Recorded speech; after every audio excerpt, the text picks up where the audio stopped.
Now, it's time for today's perspective on the programme. And how many kids, when you ask them what they want to be when they grow up, well, they reply, an astronaut. I'm sure it is actually quite a few. And my guest today has done just that. Jean-François Clervoy is a French astronaut at the European Space Agency. He's also president of Nova Space, a subsidiary of the French National Space Centre, which organises flights which obtain brief zero-gravity conditions for training and research. Good to have you with us today. Thanks very much for coming in. I mean, when you were growing up, did you say you wanted to be an astronaut? And if you did, how did you actually achieve it?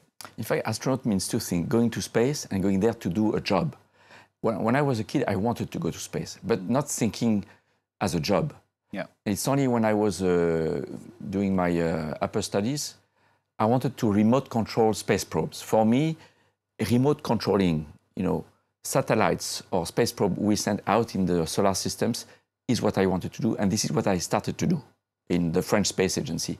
But I was adventurous somewhere without really knowing it. I was a private pilot, I was a skydiver with all my degrees. So when there was a call for a new set of candidates in 1985, I told myself, I have to apply. I mean, this is for me. It's not the easiest thing, though, is it? I mean, when you say, I want to be an astronaut, I mean, knowing how to go about the process of actually finishing up as an astronaut. Yes, it was like natural for me to apply. And of course, the selection lasts 1 year. Every 2 months, you have 1 or 2 days to do some tests. And this is a filter system where you keep only 10% for those going to the next step. And each time I was told, you will go to the next step, I was feeling closer and closer. And then I thought that was going to be for real. So I wanted to go to space, but I thought of going to space as a professional only later on. But, from Star Trek and then Star Wars, I was always a big fan, and I'm still a big fan today. And even in space, we exchanged with my colleagues when we repaired the Hubble Space Telescope. Billy Bob, that was my nickname, beam me up, and I was answering, John, I could be energized now. And in the microphone, bzzz. If only that was real. But we told the ground before, so they would not be surprised hearing the Star Trek conversation. And it was 1994, wasn't it, when you first got that call for your space mission? I mean, what was that moment like? Do you remember it? I think it's the strongest, because when you are selected to be part of a group, you don't know yet when you will fly or if you will ever fly.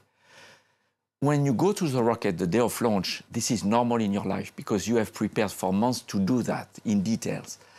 But the day you are called by the chief of the office and you wonder, did I make a mistake or something wrong? And they say, Jean-François, tomorrow I will announce the crew for STS-66 and I would like you to be part of that crew. Wow. Wow. I feel that day I have a foot in the mission, in space, and I feel this is going to happen for real. Yeah. So probably the most moving time among the 3 steps, the selection as an astronaut, assigned to a mission and climbing the rocket, knowing the assignment was the strongest emotion for me. And it happened 3 times, isn't it? You went to space 3 times. What were you actually doing when you were there? So these are space shuttle missions. They are very short. The space shuttle doesn't have solar arrays to provide electricity from the sun, so we cannot stay more than 10 or 15 days in space. The missions are very intensive and very focused on a target. My first mission on Atlantis was to study the atmosphere and the exchange of the atmosphere with the ocean and influence of the sun. We were flying upside down the whole time.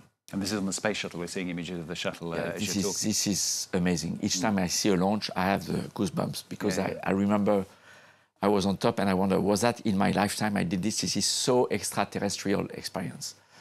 So, mission for planet Earth. My second mission on board Atlantis again was to resupply the Russian space station Mir. So a French flight engineer for rendezvous on a US space shuttle to resupply a Russian space station.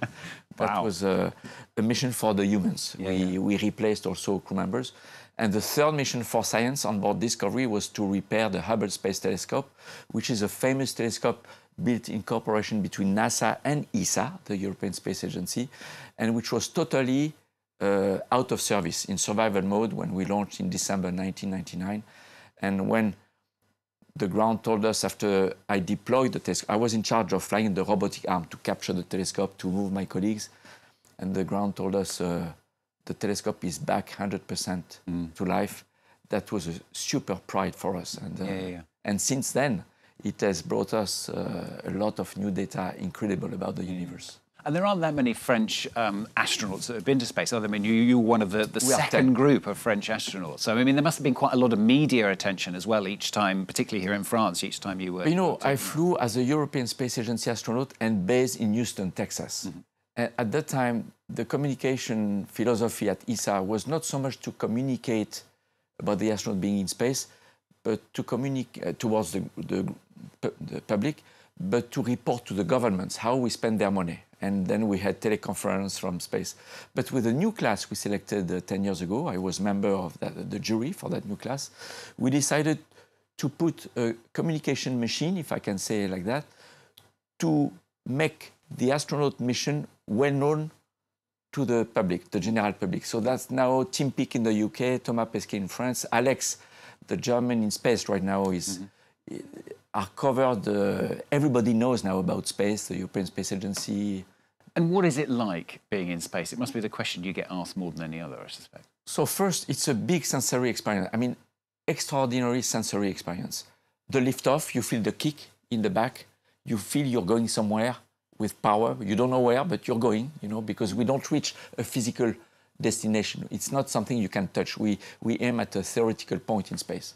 After 2 minutes, the sky is black, total black. Even if you take off at midday, like my first flight, it was noon. Then you're in weightlessness 8.5 minutes after liftoff. We switch off the engines forever, and you are in orbit forever. Then you look at the window, and yeah, I can imagine. We fall in love with the planet. This is, I mean, special it's moment. hard to describe. We call it the overview effect, because the field of view covers 2,500 kilometers around. The content changes very fast, and it's beautiful because the Earth is alive as a geologic, meteorologic, cosmic object, you know, hurricanes, volcanoes, and it houses life. When you see tropical forests, when you see phytoplankton blooming around French Polynesia or in the ocean, you find, wow, the planet is so beautiful. And it's hard to not be moved and even cry. We have tears in our eyes by looking at the Earth. I can imagine. What do you think the future for space travel is? I mean, the European Ariane rocket is facing pretty stiff competition, is it? There's Chinese efforts, there's SpaceX. We even had Donald Trump the other week talking about a new space force. I mean, can Europe compete amongst all that? Yes, Europe is a top. You know, we have nothing to be ashamed of compared to the US or other space agencies. We are at the top in all domains, the launchers, Earth observation, meteorology, navigation, telecommunication, exploration with telescopes for the universe, space probe for the solar system, human spaceflight. All this with a very reasonable budget. For the human spaceflight, for example, it costs €1 per year to each European of the 10 countries contributing. And the ISS is in space for another 10 years, probably. Post-ISS, we will have a station around the moon with the same partners, Russia, Japan, Canada, Europe, the US. We will have people around the moon and then on the moon in the next 15 years. And Mars, probably around Mars in the next 20, 25 years. And in the 30 years from now, probably people on Mars. So there will be always human spaceflight, but it will be punctual missions every 2 years, you know, a mission to Mars or to the moon. We will have continuously automatic missions. We launched InSight recently, a NASA mission with European instruments on board. We will launch a mission around Mercury in the fall. We will launch 2 years from now a European robot rover on Mars, which will dig 2 meters deep to look for life. And we do this in international cooperation. This is what is fantastic. When you explore space with robots, with man, we do it by sharing the results, sharing the effort, regardless the geopolitical tensions on the ground.